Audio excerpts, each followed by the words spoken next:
School Bodybuilding Clothing Company. If you wish your fancy fitness center was a hardcore gym, you are old school. If you just ate chicken and rice and are about to eat chicken and rice, you are old school. OSBBC.com for the hardest training athletes.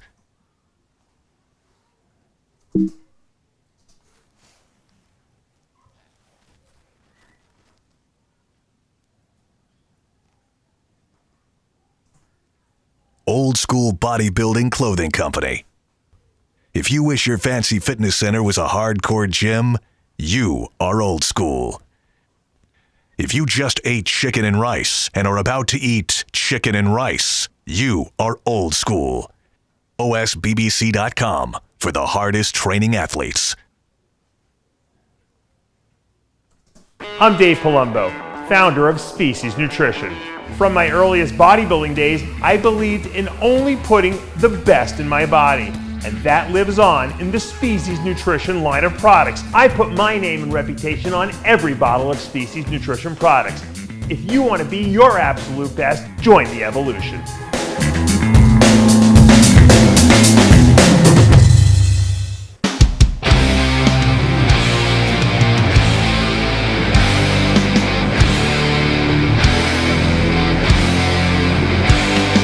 Welcome back to Live With, brought to you by Species Nutrition. I'm Dave Palumbo, and today's guest is our 2020 IFBB Chicago Pro Women's Bodybuilding Champion. She's going to the Olympia. It's my pleasure to welcome Theresa Ivancik to the show. Hi, everyone. What's up? You're looking great. Thank you very much. I'm super excited. I remember when you won the 2016 NPC Nationals in that heavyweight class, and I said, "Man, this is really what the look for women's bodybuilding should be." I know a lot of other people thought that as well, and it seems like it's become acceptable now. Yeah, I want to be that different look. I want to stay very feminine. I want to go back to those, Corey Everson, Linda Murray days. Trying to learn just like those types of poses, be very graceful on stage, and just bring a whole different new look. If people see you on stage and you look at the pictures, you're not that much bigger than the women's physique competitors, but you have a more, I say more muscle maturity maybe than they do, and a little bit more size, and that's why I've been saying they should combine the divisions. But I think this is a great look for women's bodybuilding because it's marketable. Mm-hmm. I am. I'm definitely the smaller end of the bunch. Like we talked about, I'm coming in around the 150s. Sometimes I was 155. With previous coaches, just not as conditioned. But I'm definitely one of the smaller girls where it's I'm almost like on the smaller end for female bodybuilding and then too big for women's physique. The funny thing is people don't realize Iris Kyle is only like 160 pounds on stage. She's not huge either. It's just an illusion. And yeah, so, I Googled her because I wanted to see like how much she actually weighed on stage. And the one thing that came up was like 156. Yeah, she's not as big as people think. She's just proportioned. It's the muscle bellies, the way they flow and everything. But once again, that's why I really felt that physique and bodybuilding is not that much different. And I think it's smart for you to stay in bodybuilding. And I've been telling a lot of women's physique competitors, I said, do bodybuilding because you're on the bigger side of women's physique already. You would cross over perfectly. And I think they think it's like an insult almost, but I don't know why. You know what? I guarantee you Jake Wood is going to be giving more money away for women's bodybuilding on the Olympia stage than the women's physique competitors are going to be getting. So if I was in a situation like you and some of these other ladies that can kind of go either way, I would go to bodybuilding, Yeah, I did try. I'm sure I tried women's physique. Yeah. It took me 10 years to get my pro card, and I really wanted to get my pro card in women's bodybuilding because that's where my heart was. Right. That's how I grew up. I was a figure competitor, like in the very, very beginning, and it was either figure or bodybuilding. We didn't have physique or bikini. So I really wanted to get it in female bodybuilding. And the one year that I did women's physique at the Northern Americans, I skimped out on bodybuilding, and then I found out I'm too big for women's physique. Yeah, that was back then. I guarantee if you did it now, they wouldn't be saying that, but because the girls have definitely gotten bigger over the last 5 years. Oh yeah, without a doubt. All right, let's take people back a little bit. So you won the Nationals in 2016. That was in Miami, Florida. I remember that. And then last year, you won the Linda Murray Classic. I think that's what it was called in Virginia. And you went to the Olympia and you placed sixth, which really wasn't the Olympia. They called it the Rising Phoenix Show. That was the World Championships of Women's Bodybuilding. Now, obviously, they're bringing back women's bodybuilding, but they're still keeping the Rising Phoenix Show. When is that show? That show is December 5th, and I also have an invitational to that. So I guess you'll do both, right? Yep, I'm going to do both. So, yeah. I mean, we're debating right now, like, do I stay out in Vegas, for 3 weeks, right, and not fly back home? So we're in the talks of that right now. Think about it. It's like a 1-2 punch that you probably can. I guarantee you, but if people sat down and figured it out, there's probably more money at those two shows than there are at two of the top men's shows that go back to back like that. Yes, I mean for us, both of those shows. It's a great opportunity for women's bodybuilding. Yeah, it's like $50,000 plus a car. We get the Shelby Mustang is the car for Rising Phoenix this year. Last year was a Hellcat. I think that was awesome that Helly Nielsen won. So, I've been saying they should combine the divisions. If I was, and I'm not trying to give you guys any more competition, if I was Shanique Grant, I would do the women's physique Olympia, and then I would go and do the Rising Phoenix show too, just to see if I can get some prize money, man, from it. Yep. Why not? Right? Come on. It's money. Look, that's what. Yep. Back in the day, when with men's bodybuilding, when they used to have a lot of shows, you would see guys like Flex Wheeler and Sean. Well, not really Sean Ray. He never did the Grand Prix. Flex. You saw Nasser. You saw all the top guys. They would go and hit like 5 shows in a row because they wanted to make money. Yep. And the fact that Jake is offering the money and the prizes, it's like, you'd be crazy not to do it. They're right next to each other. Yep. And like I said, now that, they're both in Vegas too, literally like 2 weeks apart. You might as well just stay over there and just get a hotel or Airbnb and then just stay and go right into the next show. Right. Now, it's funny because when you were doing Nationals, I think it was when you were doing Nationals, Brian Hoydick, who's your coach, is a very good friend of mine. He was sending me pictures and saying she's going to be the face of women's bodybuilding. And usually, Brian's not like an alarmist. Like when he tells me something, it's usually pretty accurate. And I looked at the pictures and I said, she should be. I said, I don't know if they'll accept that, but I said she should be. And so I'm glad to see that you're actually going to the Olympia. You got a win under your belt and that you got a lot of momentum behind you. Yeah, it's been exciting. I've worked with Brian. I got my pro card with him. Yeah. We won 2 pro shows together. I got 6th in the world, and now we're going to the Olympia. So I can't ask for literally a better coach. Yeah. We're very good friends.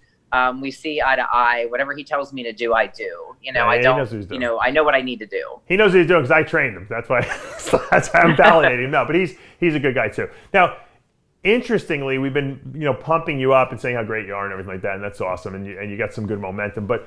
You had a tough time coming up because you had an eating disorder, that you've openly talked about. You were bulimic. Tell us about how that had developed. Because I'm always, usually a lot of bulimic people start out, they were heavy when they were teenagers, but that wasn't the case for you. My mom actually babysat this kid and he was really heavy. He was like 300, 400 pounds.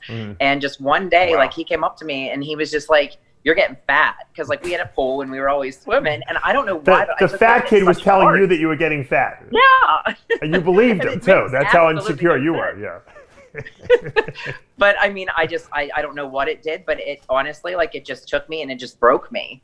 And then I was confused because I didn't know who to talk to, and we didn't have a lot of that internet interaction. AOL was just coming out then. So I was trying to Google. I had my hands on some Oxygen magazines and I knew what I wanted to look like, but I didn't know how to get there. And in my head, it was like, there's no way you eat food and look like that. Right.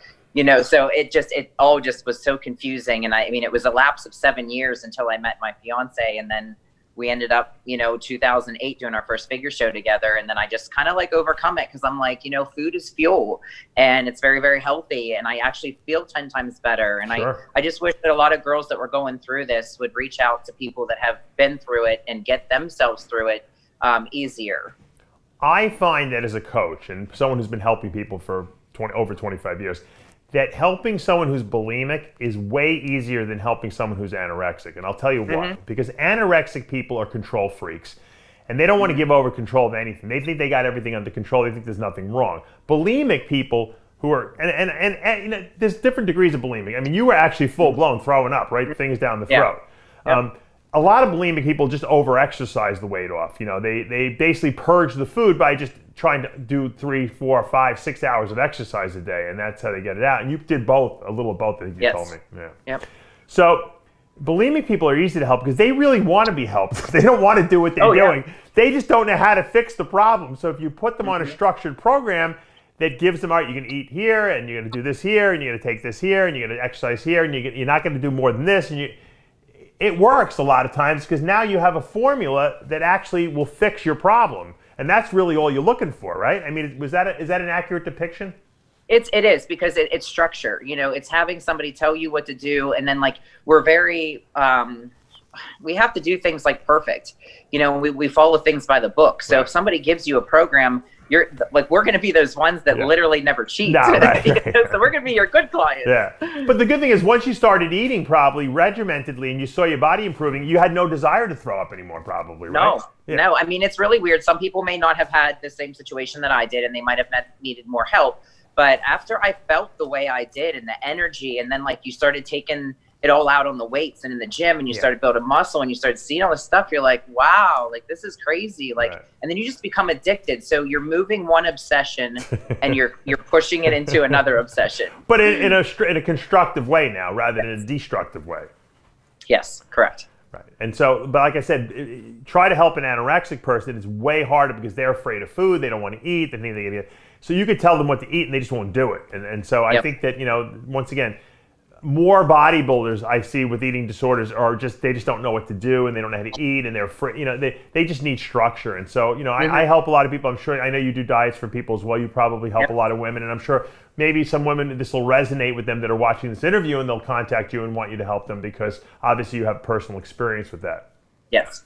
Yeah, I do. I have that a lot whenever I talk to girls, and they feel more comfortable because then I know their story and I know what they felt at some point of time. Now, anorexic, I don't know that per se, but it's a little bit close to bulimic because it's still similar to the same condition, but you just don't know 100% of that. Bulimic people don't have. I always almost envy anorexic people. They're so controlled that they'll never cheat. Like a bulimic person is just like, yeah, I want to be anorexic, but I can't be. So I'll just over-exercise, starve myself as long as I can, and then I'll just binge and throw it up. And do that. I was a runner, in college, and I wanted to get my weight down because, the lighter you are, the better you run usually. So I was starving, I was eating very small meals, and then I would binge at night, which was fine because I was running so much, I was running it off. But if I went a little too crazy, I would go out and I would run an extra 5 or 6 miles just to exercise it off. So I was doing it, and I wasn't puking, but I was actually over exercising because of that. And so you're balancing out what you put in and what you burn. Right, it's the same thing. Yeah. But then you do that extra 5 miles makes you 10 times more hungry again. So then you want to cheat again when you get back, and you get into this yo-yo aspect. And so. Yeah, I had a little problem for a while, and bodybuilding fixed me. I didn't need anyone else to show me. I just did a lot of reading and research, and once I started eating, like you said, regularly every couple of hours, my blood sugar was regulated, and I wasn't starving anymore. It was like a miracle cure almost, I mean, that's why I said a lot of it's just trusting the system, learning and being adaptable to open up the program because something that you were doing wasn't working, and it's time to start something new. Right. If you're not seeing those results or getting what you want, then, try something different because 9 out of 10 times it's going to work. When you're dieting now, and I'm sure Brian gives you a cheat meal once in a while, right? Maybe. Very few. But I'm saying if you get a cheat meal, do you ever get that whole, does it ever set off a trigger in you, holy mackerel, I want to eat everything in sight? Or have you ever done that and then felt guilty about it and said, maybe I should go do some extra exercise and stuff like that, extra cardio? I think what happens is because of our diet, and it is extremely low, and there's not a lot of calories. So what happens, the stomach shrinks. And whenever we go for a refeed or something, I actually can't eat all that food, nor do I want to because my stomach's so small. That's good. So you feel uncomfortable. Yeah. So even your cheat is not, you can never put that much food down. You think you're really cheating a lot, but it's really not. You wind up waking up the next morning, you're lighter than you were before. So. Oh, it is. It's normally what it is. And then I'm that psychotic person like we just talked about. So if you're going to give me pizza, I'm going to go in the kitchen and I'm going to grab my 4-ounce chicken and make sure I have my protein with my carbs. I was the same way. All right. Now you have a gym, Harlan's Elite Fitness. That's in Butler, PA. What kind of a gym is that? Is it a small gym? Is it a bigger gym? We did a small, like, local hometown gym. We're 24/7. We have every single walk of life in there. We've changed so many lives. And it's just like a get it done gym, but it's very personable. And like I said, we know every single member that goes in there by first and last name. Cool. We just have a blast down there. That's awesome. Now, going into the Olympia, you're going to be going up against Iris Kyle this year, 10-time Miss Olympia. Did you ever think you'd stand on stage with Iris? Because, you know, Iris kind of retired, you know, for a while, and it's got to be like a legend. You know, in women's bodybuilding, she is a legend, I guess. I mean, it's like I just signed my contract for the Olympia like 2 seconds before we got to talking, and I text my fiance. I'm like, this is really freaking happening right now. And then, you know, you look at the list of athletes, and you're like, my name is on there, and then you see hers, and like you said, she's a legend. Like, she's been up there, like she's won 10 times. Yeah. So you're like, you better bring your A game, you know, because you know, I mean, you know, all these girls are not going to play. Right. Now she is at the end of her career rather than the beginning of her career, but still, she's the best, and so if you beat the best, you have the bragging rights of someone who I don't think she's lost in like God knows how many years. I mean, and she only lost the 1 year she was a little off. Oksana beat her, and then there was 1 year at the Arnold. I think she had like a lump on her on a muscle or something like that. They penalized her for. But so if you would beat her now, it would be like knocking out Mike Tyson, essentially. You know? Oh yeah, it's like, oh wow, like it's totally a dream come true. I'm sure now when I get her on for an interview, like in a week or so, she's going to be like, I heard that, I watched that interview. You said probably. Well, we'll just say I love her. We all love Iris. All right, well, we're going to wrap this thing up. I wanted to once again congratulate you for the big win in Chicago, which actually was in Atlanta, and congratulations and good luck going into the Miss Olympia competition in December. Thank you so much. I totally appreciate you having me on the show. Oh, yeah, let me see. What's the puppy's name? I see your dog in the back there. Oh, that's Riley. Riley, come over here and say hello. She has cancer, so the song that I did at the last show was actually for her. It was called In the Great Wide Open because we don't have a lot of time with her. Well, you know what you should do? The people who used to make Quest protein and who now do Legendary Foods have a keto dog food that they developed for dogs with cancer. You should get her on that. I mean, because it really does. They've done a lot of research on that. It really helped out. And I feed my dogs that now just because I think it's healthier for them. It's a naturalistic diet. Yeah. But right now she's eating Frosties from Wendy's, and that is it. Well, so we'll say a prayer for her. We all love dogs, and I'm a big animal lover, as everyone knows. So best of luck, and we'll see you in Vegas. Thank you so much, Dave. All right, guys, and that's going to take us to the end of another episode of Live With. I'm Dave Palumbo. For Theresa Ivancik, we'll see you next time.